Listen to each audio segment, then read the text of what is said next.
So ayun nga mga katropa, ngayon kami ay pupunta sa Kulukunto, Sitio Sampaloc dahil kami ay kukuha ng isang malaking baboy para sa aming reunion.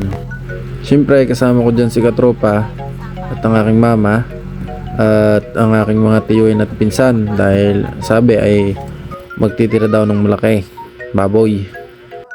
Pagkakataong iyan, nandito na kami ngayon sa aming pagkukuhanan ay napakalayo pala. Napakalubak, ay masakit na daw ang mga puwet sa kakaupo. Di yun nga, aming titingnan na kung malaki nga ito.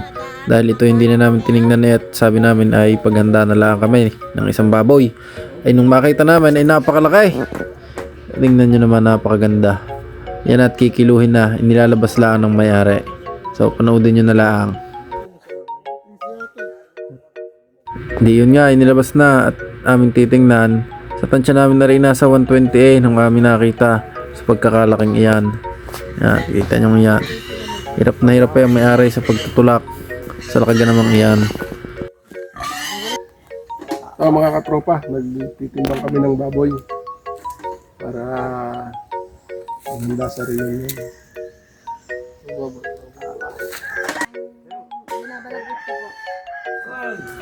Sa pagkakataong yan, tinatalian na para matimbang at isasabit. Bubuhatin niyan. Siyempre naman, hindi yan kakayanin ng may-ari, kaya tutulungan niya ng mga yan. Aking tiyuin at aking mga pinsan, saka ni katropa. Tingnan natin kung gaano kalaki ang tinitimbang nito. Sabit ang isang tali. Hindi ba kakain yan? Ang kabila.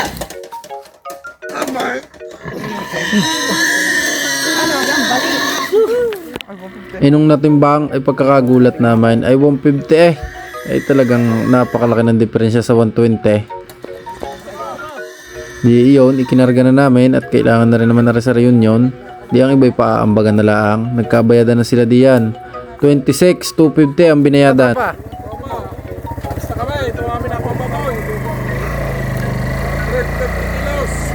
Dahil nga sa pagkakalaki ng baboy na are ay kaunting paligwas laang ay talagang madidisgrasya sa daan. Lalo na din nakikitang kita nyo yung paangat na iyan.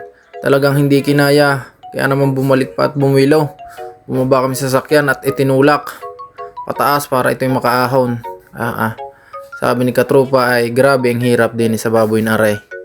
At sa puntong iyan kaya nakatigil dahil pumaligwas ang baboy. Natanggal ang kanyang tali. Sa pagkakadami ng taling iyon ay tinanggal pa rin sa sobrang laki. Nung naitali na, di iyon, balik na uli sa biyahe pa uwi. Papunta naman kami ngayon sa slaughter ng San Juan, Batangas.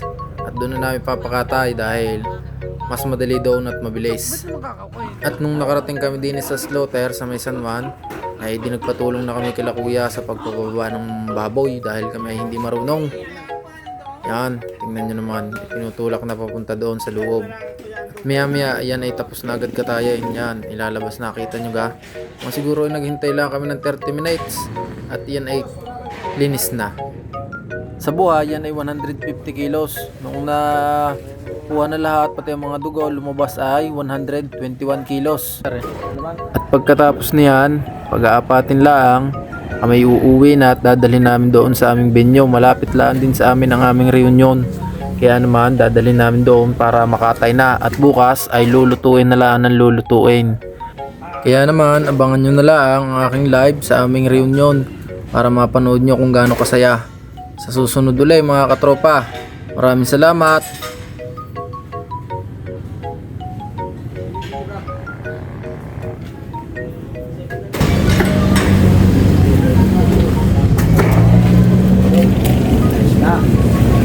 Meron.